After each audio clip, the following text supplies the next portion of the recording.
Now, the term migraine is derived from the word mu or my, which means hemi, meaning half of the head, half, and cranion, which means the skull. It is basically a chronic neurological disease, and it is basically a systemic disease, and is characterized by recurrent moderate to severe headaches with autonomic neurological symptoms. Its incidence is found to be incidence as well as prevalence is found to be around 3 times more in women as in comparison to men. And in children, there is a slight male preponderance, and it's almost the same in cases of children. Family history is observed in around 90% of the cases, and it is more so in cases of children. The disease is found to be milder as the age progresses. So in older age groups, it is found to be less troublesome.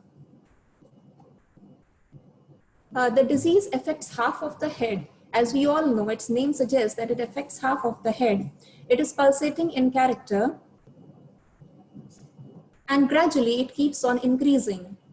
The usual duration of the attacks is from 4 to 72 hours and is characterized by several autonomic symptoms like nausea, vomiting, sensitivity to light, sound, or smell, and it becomes worse by physical activity. This means that when a person starts walking or running, for example, as soon as the person starts taking steps, it will be by physical activity, and the person will feel the steps in his or her head, which means that it becomes worsened as soon as some physical activity occurs. Some of these attacks are characterized by aura, which we shall discuss in the subsequent slides. And there are certain hormonal factors which are responsible for the differences between males and females. Now, if the disease symptoms last for more than 72 hours, then the term status migrainosus is referred. And the disease has 4 phases. It is characterized by a prodrome phase, aura phase, that is in cases of migraine with aura, pain phase, and postdrome phase. Discussing these one by one. Now, premonitory symptoms are seen in around 60% of the cases they occur before the occurrence of actual attacks of migraine, which means that it is characterized by altered mood. The person will not feel the need to, they will feel some need to sleep more. They will be irritable or angry. There could be depression, or sometimes on the contrary, there may be euphoria, fatigue, craving for certain amounts of food, especially the sugar foods or any kind of food. There would be stiffness of the muscles or soreness of the muscles, constipation or diarrhea sometimes, and sensitivity to smells or noise.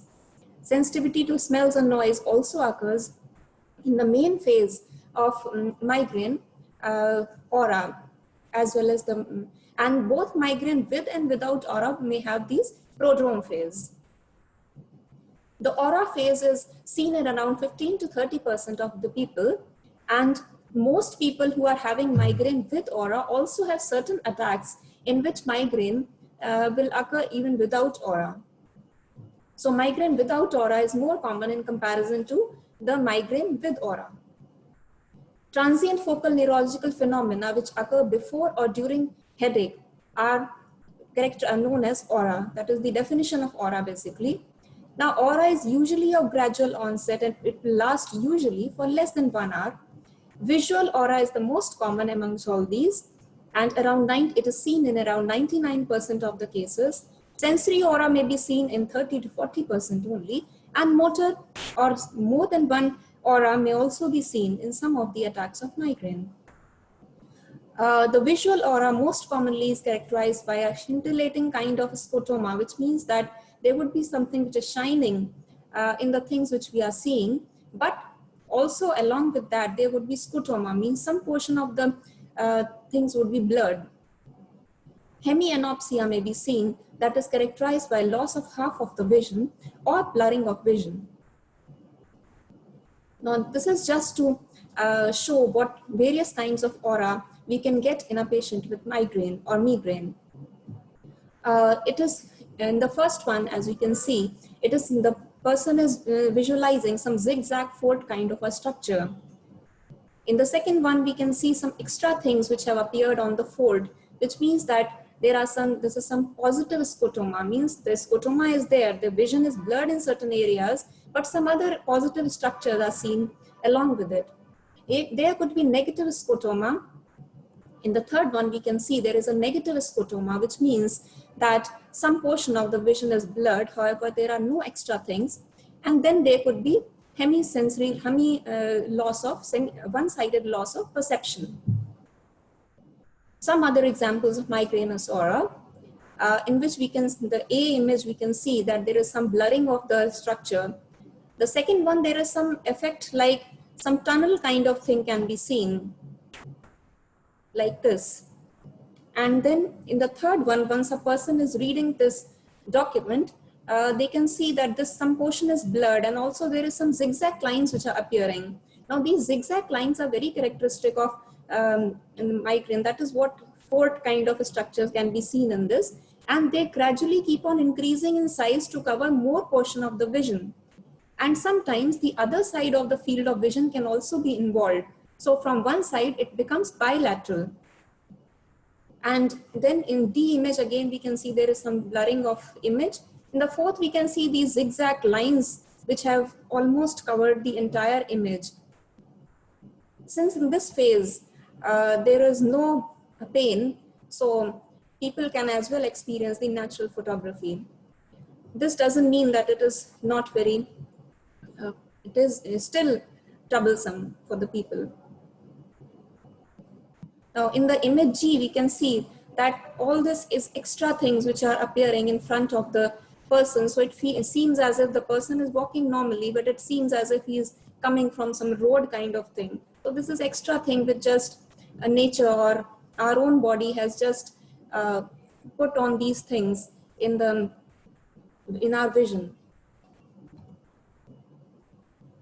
The aura phase, sensory aura, could be characterized by pins and needle kind of sensation, numbness, loss of position sense. Almost any kind of sensation could be there. Speech or language disturbances could be there, or the person can find as if the entire word is spinning.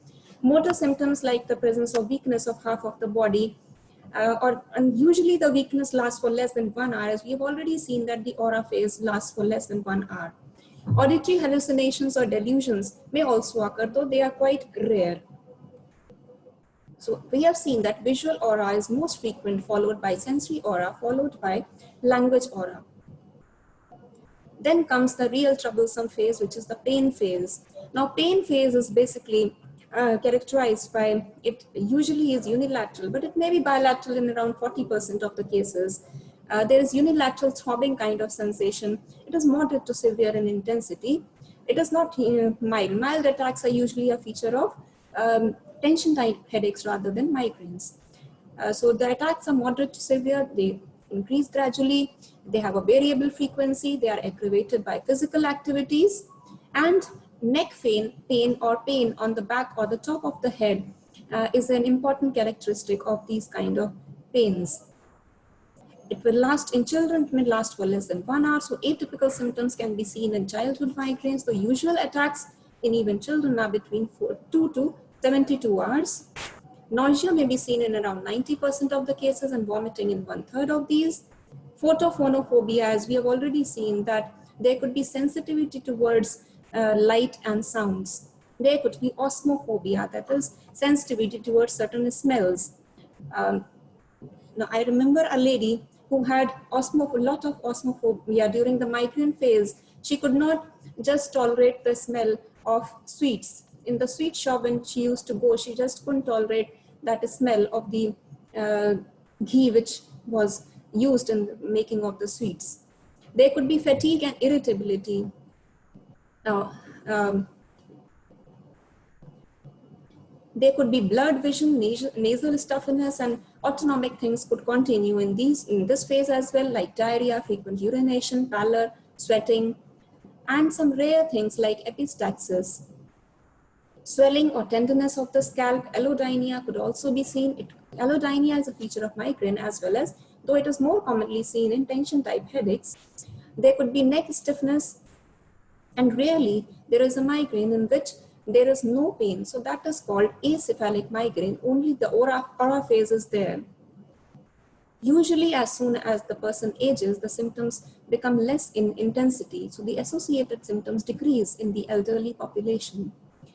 It is characterized, now we have already seen that the sensation of word spinning or some cinema-like feeling or lightheadedness, syncope, confusion, these things can also be seen, especially syncope is an important feature of this basilar kind of migraine.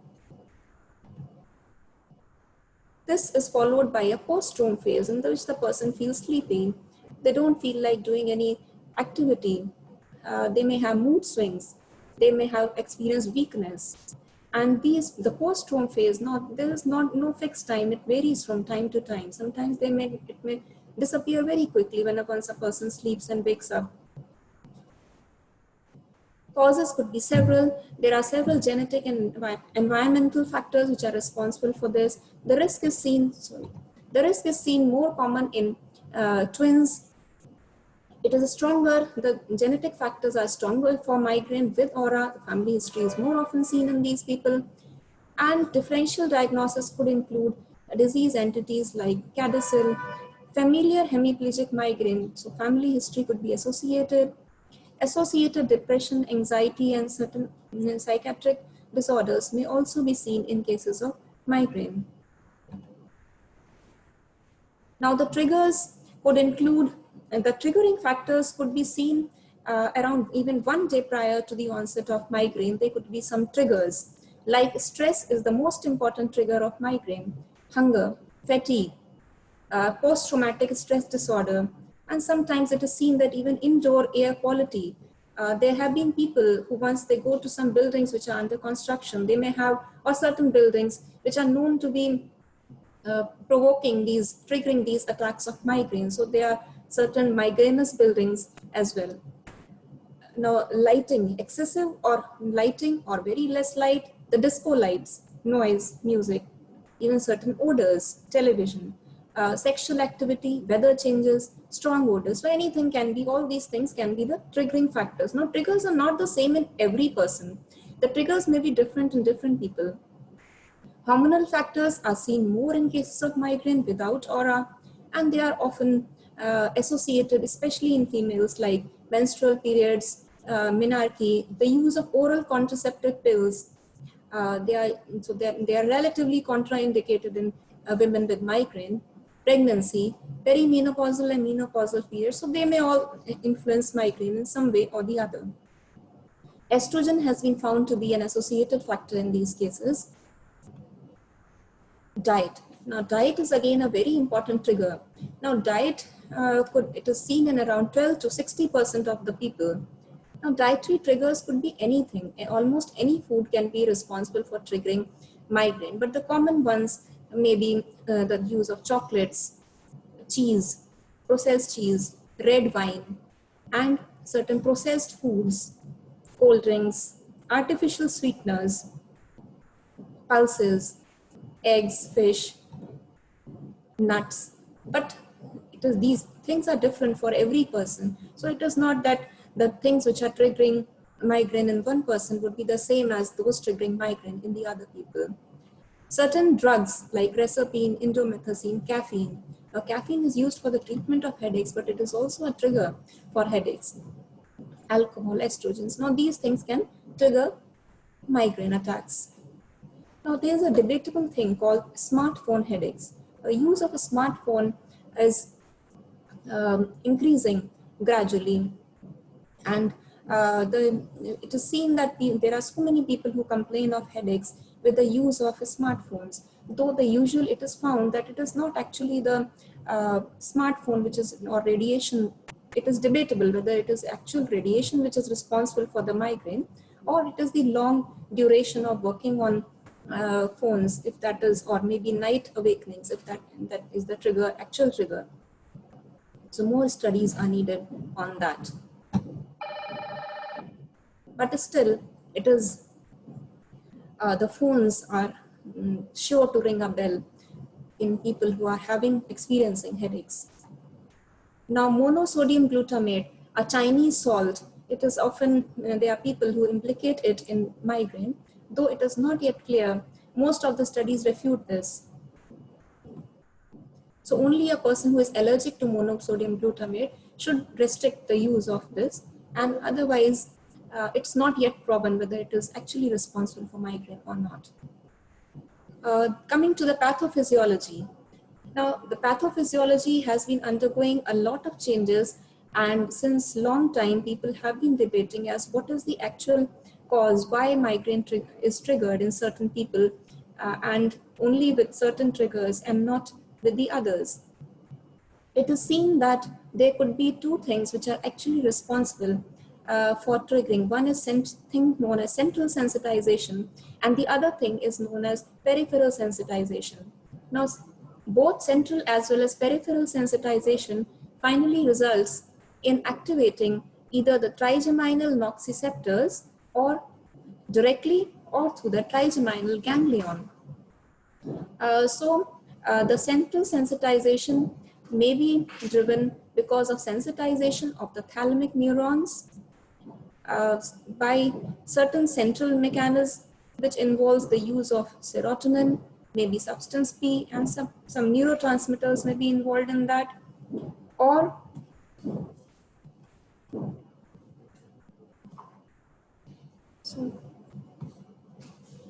they may be certain, and then this central sensitization may lead to dysfunction of certain descending modulatory or inhibitory pathways, and their activation may then lead to activation of trigeminal nociceptors, which may lead to migraine triggers. Then certain peripheral triggers may also lead to this activation of trigeminal nociceptors. There is a thing known as cortical spreading depression.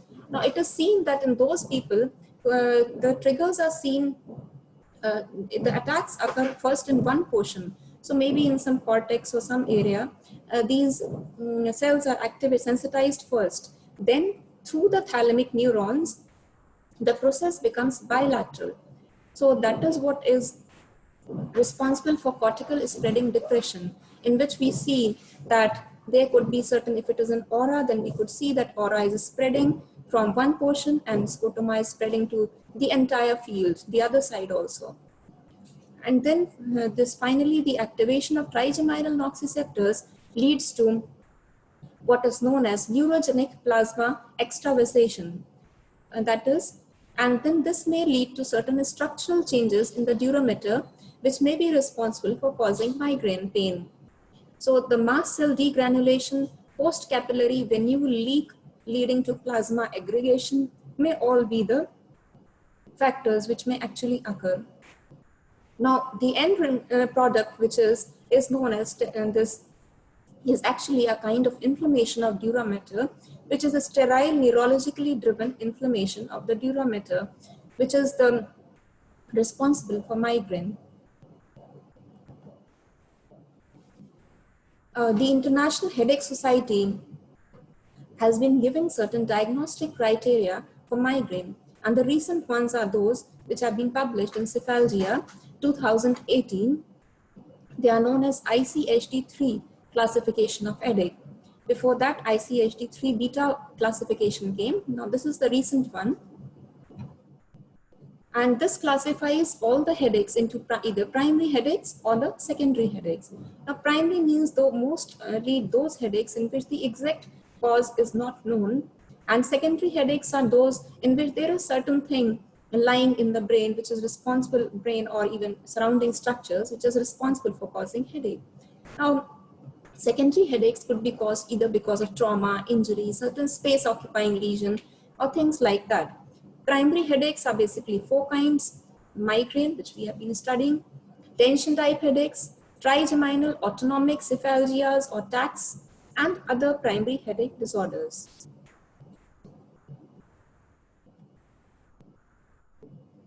And then the third variety is neuropathies and facial pains and certain other kinds of headaches. And then there is a fourth section of appendix. Now, coming to migraine classification, migraine has been classified into migraine without aura, migraine with aura, chronic migraine, complications of migraine, and probable migraine. Migraine without aura and migraine with aura. Migraine with aura further is divided into migraine with typical aura, with brainstem aura, or hemiplegic migraine and retinal migraine. And then there may be episodic symptoms that may be associated with migraine, which includes the cyclical vomiting syndrome, more often seen in children, and abdominal migraine. So now this is an interesting thing, because in this, the child starts vomiting and there is no headache whatsoever. So it is very difficult to differentiate it from the other causes of vomiting. Often we get nothing. And then there may be abdominal migraine, in which parents feel that the child is making excuses. They don't want to go to school, so they are complaining of abdominal pain, nothing related to headache. So that is another entity, and it's very important to diagnose this. There could be certain other things like benign paroxysmal vertigo, benign paroxysmal torticollis, in which the neck tilts to one side. So these all are the other kinds of migraine. The migraine without aura was earlier known as common migraine or hemicrania simplex, in which it should have at least 5 attacks which fulfill the criteria from B to D. That is, the headache attacks should last from 4 to 72 hours, and they should have at least 2 of the characteristics like unilateral location, pulsating quality, moderate or severe pain intensity, aggravation by or causing avoidance of routine physical activity. And during headache, at least one of the following, either nausea or vomiting, or photophobia and phonophobia, both. And then it should not be better accounted for by any other diagnosis which is there in ICHD-3. Migraine with aura was earlier known as classical migraine. It is less common in comparison to common migraine or migraine without aura. Ophthalmic migraine, hemiparesthetic, hemiplegic, aphasic, complicated migraine. So these were the earlier terminologies. Now they are obsolete. At least 2 attacks fulfilling the criteria B to C, and B includes 1 or more of the fully reversible aura symptoms, which means that either visual symptoms, sensory symptoms, speech, language, motor, brainstem, or retinal functions. And then there should be at least 3 of the following 6 characteristics. At least 1 aura symptom spreads over more than 5 minutes, 2 or more occur in succession, each lasts for less than 1 hour, at least 1 aura symptom is unilateral, at least 1 is positive, aura is positive, and then it is followed within 60 minutes by headache, and then it should not be accounted for by some other diagnosis. Now, chronic migraine, the attacks have to last for more than 3 months and for at least more than 15 days per month, or on more than 8 days per month for more than 3 months, and fulfilling the criteria C and D for migraine without aura, criteria B and C for migraine with aura, and again they are not better accounted for by something else. Now, the differential diagnosis of headaches would include all the causes of primary headaches, which we have already seen, like tension type headaches, trigeminal autonomic cephalgias. Now, if it is a tension type headache, again, the society has proposed criteria for this, but important thing is that they are usually milder, they are usually bilateral, they are seen more often in anxiety prone or certain stress prone people. They are more continuous in nature, they are less episodic in nature. And painful lesions of cranial nerves or other facial pain and certain other headache disorders have to be differentiated from migraine. Secondary headaches. Now, it is very important to distinguish migraine from the secondary headaches. Headaches due to any headache which is due to any cause like trauma or injury to head or neck, cranial or cervical vascular disorders, non-vascular disorders, substance use, infection, which includes meningitis, meningoencephalitis, and so many brain abscess and so many other infective causes, disorders of homeostasis like pain because of certain renal pathologies or because of hepatic causes, disorders of head, eyes, ears, nose, sinus, teeth, mouth, very important. And then last but not the least, due to psychiatric disorders. So what are the red flag signs in cases of headache? Red flag means is basically meant for excluding all the secondary causes of headaches. So if the person is, and it is again an indication that we have to go for imaging before labeling a person as having a benign headache. So if the age is more than 50 years for any headache in children, so any headache in children or elderly has to be investigated. First, worst, or it is different from the usual kind of headaches which a person is experiencing, has to be investigated by imaging. If it is a progressing headache, it is gradually increasing over weeks, not days or hours. If it is a persistent headache which is increased by Valsalva maneuvers, if there are certain neurological signs, and if it is of explosive onset or thunderclap headache, it could be a differential for certain ominous things like subarachnoid hemorrhages. If there is certain atypical or prolonged aura is lasting for more than 1 hour, if there is some infarction occurring, if aura is occurring in first time in a woman on OCPs, any patient who is having malignancies or HIV disease, his or her headache has to be investigated. In pregnancy, certain symptoms of giant cell arteritis or the presence of seizures, focal neurological signs. So these are the things we should ring a bell in our ears that we have to investigate for the causes of headache. Now, once we diagnose a person as having migraine, there are certain questionnaires given helpful for basically finding out what is the disability, how severely the migraine is actually affecting the quality of life, and how often the person is not able to do the routine day-to-day activities, vocational activities, or even leisure activities because of headache. So the MIDAS, or the Migraine Disability Assessment Questionnaire, is given, and this is found to be quite reliable when tested by different people. The MIDAS questionnaire basically includes how many days in the last 3 months the person missed his work or school, his productivity was reduced by half or more in actual work or school, or in cases of household work similarly, whether the person missed or his or her productivity was reduced by half or more, and similarly, how many days in the last 3 months did the person miss family, social, or leisure activities because of headaches. So there is a scale of 0 to 10 which is given, and in that, where 0 means that there is no pain absolutely, and 10 means pain is as bad as it can be. And so on this, we have to grade migraine and disability. So 0 to 5 means that there is very little disability, 6 to 10 is mild disability, up to 20 is moderate, and more than 21 is a severe disability. This is helpful in finding out that once the person comes to us, first day we fill this questionnaire, and on later follow-ups, we can find out whether the person is worsening or improving and how much the person is improving.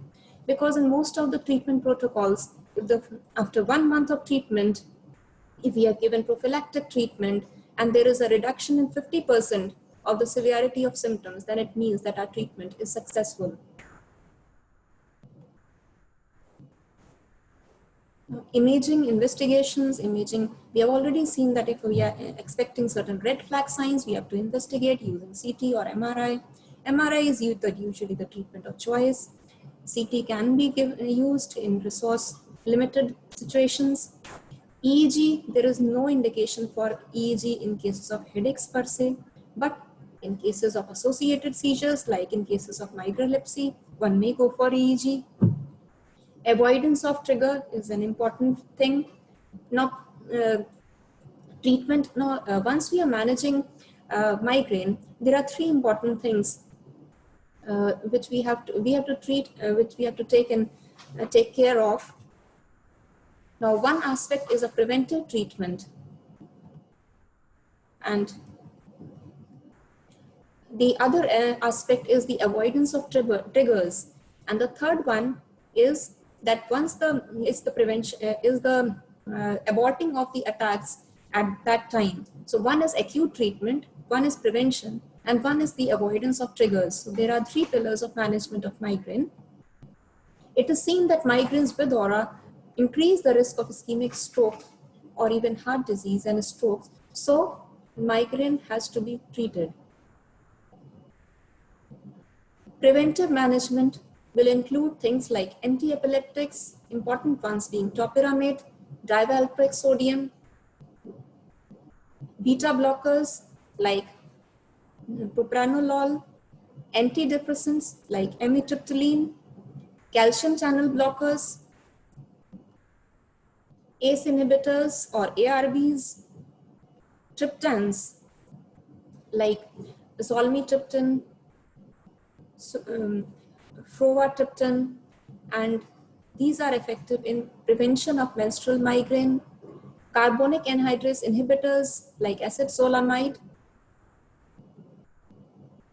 Now, according to the guidelines, recent guidelines proposed by the American Headache Society and American Academy of Neurology, level A evidence is for prophylactic treatment in cases of beta blockers like propranolol, triptans like frovatriptan for short-term prevention, anti-epileptic drugs like sodium divalproex sodium, topiramate, and sodium valproate.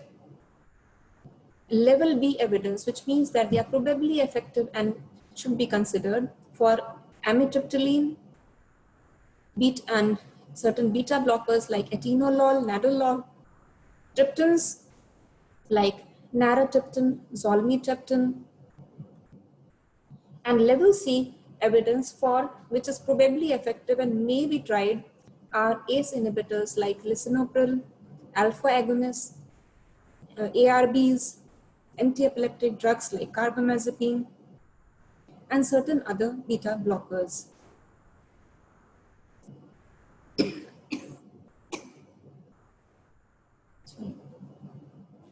Level U, that is the evidence is conflicting or inadequate.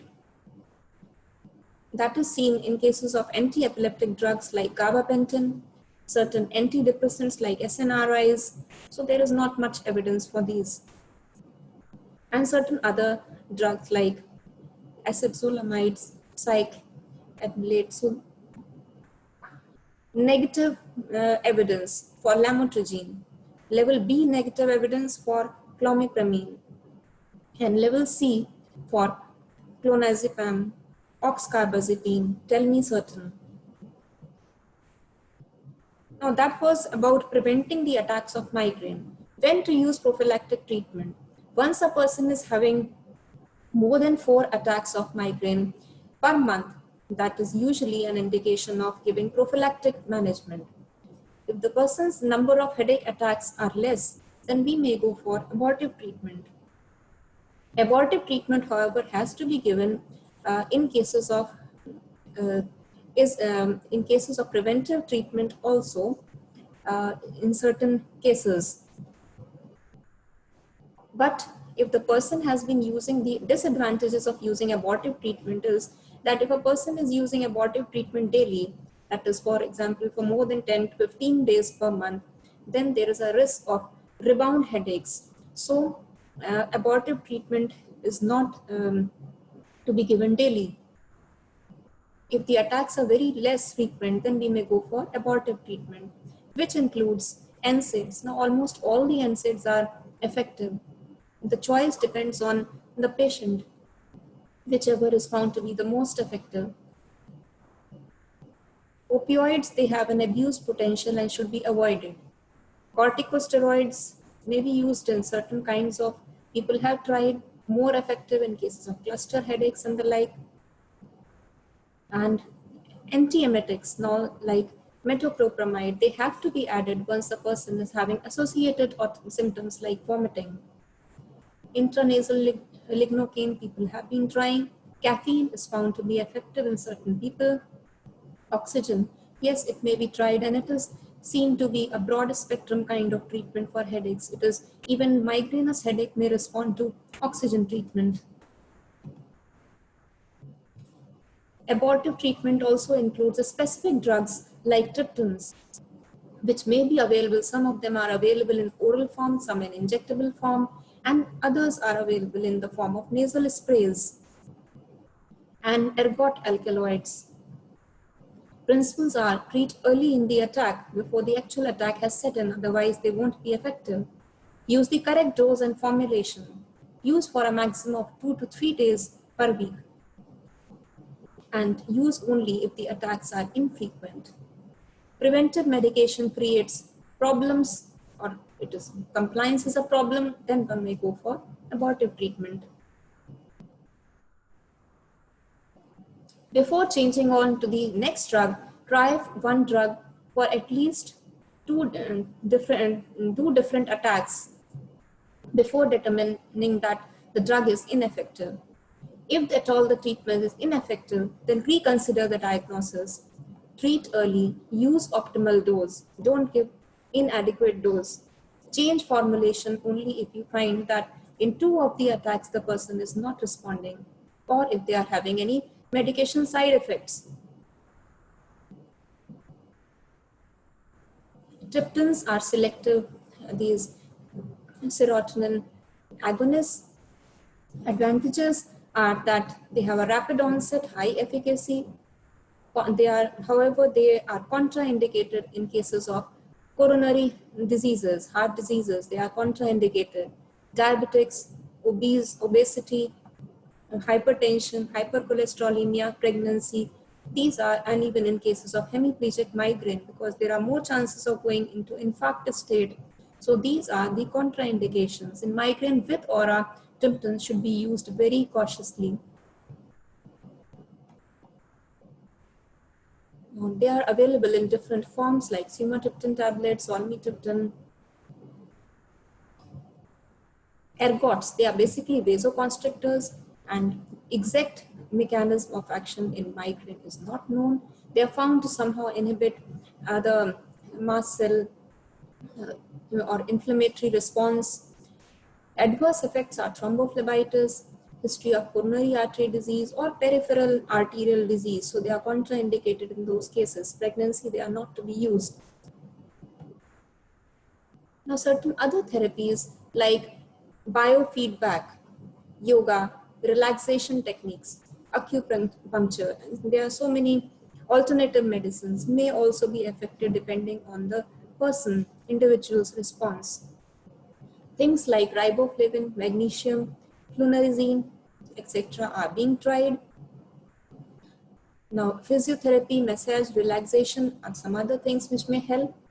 Newer therapies like transcranial magnetic stimulation is found to be useful. Botox is useful in chronic migraine. It has no role in acute migraine.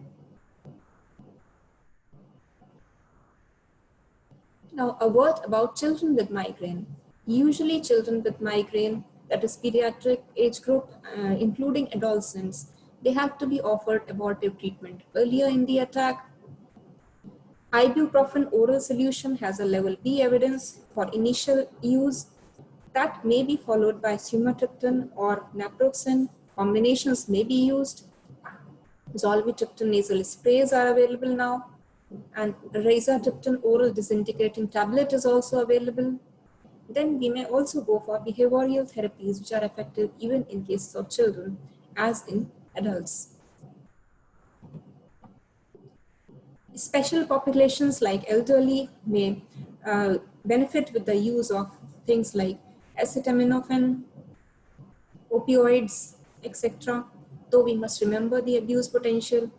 Pregnancy, certain things like acetaminophen, corticosteroids, neuroleptics, etc. may be tried, though nothing is 100% safe.